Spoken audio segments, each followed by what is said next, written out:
નમસ્કાર વિદ્યાર્થી મિત્રો, ફરી એકવાર તમારું સ્વાગત છે અમારી યુટ્યુબ ચેનલમાં.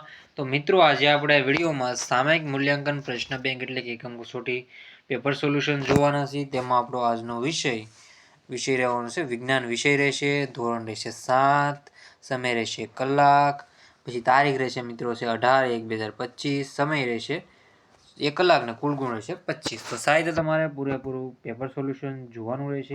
ચેનલમાં નવા હો તો ચેનલને સબસ્ક્રાઇબ કરવાનું ભૂલતા નહીં. અને જો પીડીએફ જોતી હોય તો આપણી ટેલિગ્રામ અને વોટ્સઅપ ચેનલ વન એજ્યુકેશન ગુજરાતની લિંક તમને ડિસ્ક્રિપ્શનમાંથી મળી જશે. ત્યાંથી તમારે જોઈન કરી લેવાનું અને ચેનલને સબસ્ક્રાઇબ કરવાનું ભૂલતા નહીં. લાઇક, શેર, સબસ્ક્રાઇબ કરી દેજો. તો પ્રશ્ન નંબર 1 છે, ભેદ સ્પષ્ટ કરો કોઈ પણ એક. તો પહેલું છે લિંગી પ્રજનન અને અલિંગી પ્રજનન. પછી બીજું છે કલિકા સર્જન અને અવખંડન. ત્રીજું છે સૂર્ય ગતિ અને વર્તુળાકાર ગતિ. ચોથું છે ઉત્સર્જન તંત્ર અને પરિવહન તંત્ર.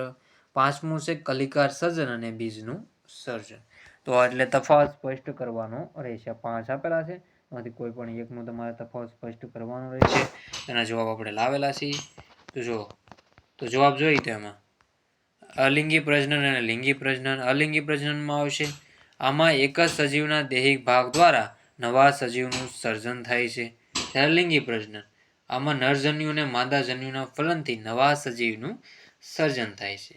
પછી અલિંગી પ્રજનનમાં બીજો ટોપિક, આ પ્રકારનું પ્રજનન એક કોશી કે નિમ્ન કક્ષાની વનસ્પતિમાં જોવા મળે છે.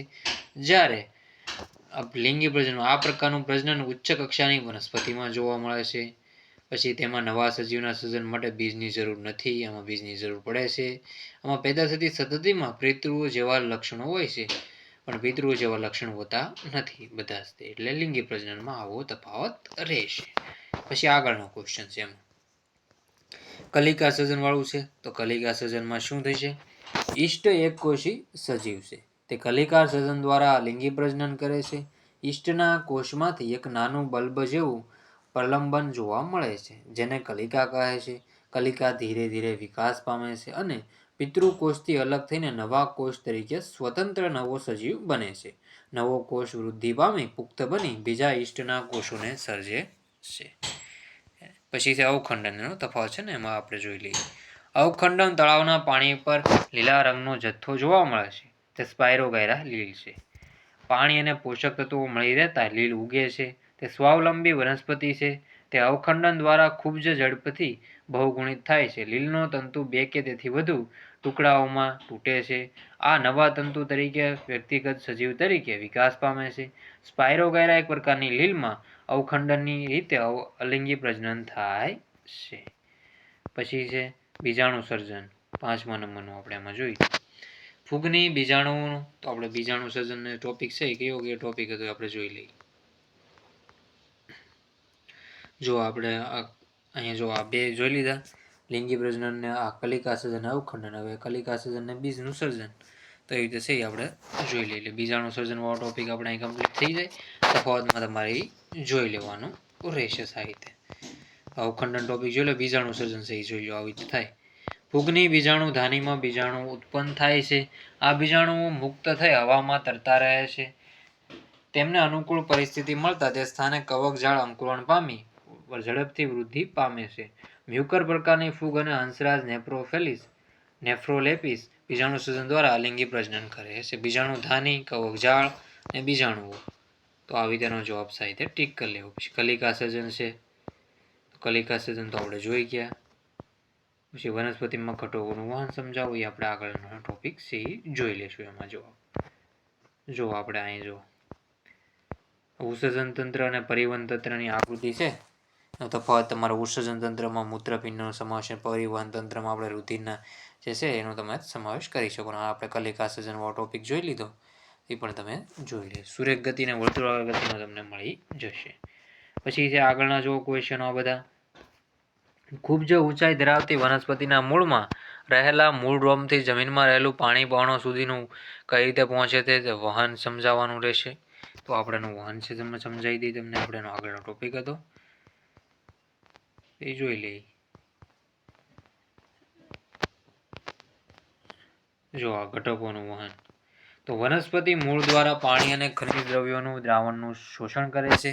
મૂળે શોષેલા દ્રાવણને વનસ્પતિના પ્રકાંડ અને પર્ણ સુધી પહોંચાડવાનું કાર્ય હોય છે. વળી વનસ્પતિના પર્ણોમાં પ્રકાશ સંશ્લેષણની ક્રિયા દ્વારા ઉત્પન્ન થયેલા ખોરાકને વનસ્પતિના બધા ભાગો સુધી વહન કરવાનું હોય છે. આ માટે વનસ્પતિમાં વાહક પેશીઓ હોય છે. પાણી અને ખનિજ દ્રવ્યોનું વહન માટે વાહક પેશીને જલવાહક પેશી કહે છે. જલવાહક પેશીને સળંગ નળીઓનું જાળું નેટવર્ક બનાવે છે, જે મૂળથી પ્રકાંડ અને ડાળીઓને સાંકળે છે. આથી પાણીનું વહન સમગ્ર વનસ્પતિના ભાગોમાં થઈ શકે. પછી વાનસ્પતિક પ્રજનન છે, એ આપણો ટોપિક છે, એ પણ સાહિત્ય જોઈ લઈએ. જો આપણે પછી ગરમીના દિવસોમાં પહેરેલ કપડાં એ સફેદ ધબ્બા શા માટે જોવા મળે છે? તો એ આપણે જોઈએ તો ફૂગ ને એવું બધું હોય છે. ફૂગ ને બધી પછી તો વાતાવરણમાંથી આવતા હોય છે. બીજાણુ સર્જન વડે અલિંગી પ્રજનન આપણે ઉપર જોઈ લીધું. વાનસ્પતિક પ્રજનન એટલે શું સમજાવો. પુષ્પમાં પરાગનયન એટલે શું, તેના પ્રકારો ઉદાહરણ આપી સમજાવો. ગુલાબ અને બટાટામાં કલિકા સર્જનની ઘટના સમજાવવાની છે. વનસ્પતિમાં બાષ્પોસર્જન, વનસ્પતિમાં ઘટકોનું વહન આપણે આગળ જ જોયું. શિયાળામાં કરતાં ઉનાળામાં દરમિયાન વધુ પાણી પીવાની જરૂર પડે છે પ્રકાશના કારણે. તેના આપણે જવાબ બાકીના છે ને જોઈ લઈએ સાહિત્ય.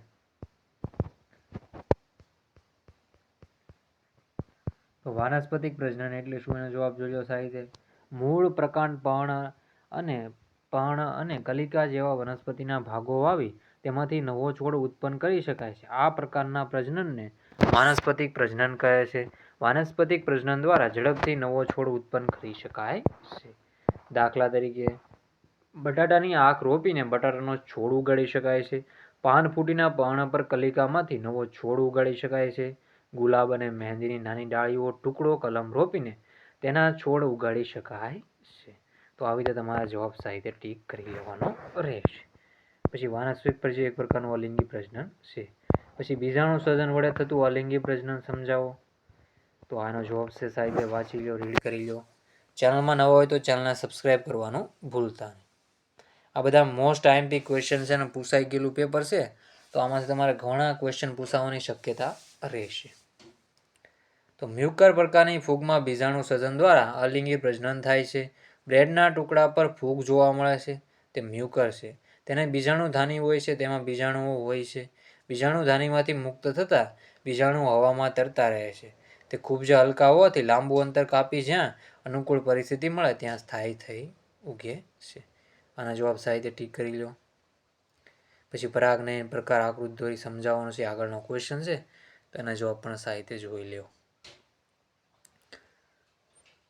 સ્વપરાગનયન છે, પરપરાગનયન છે.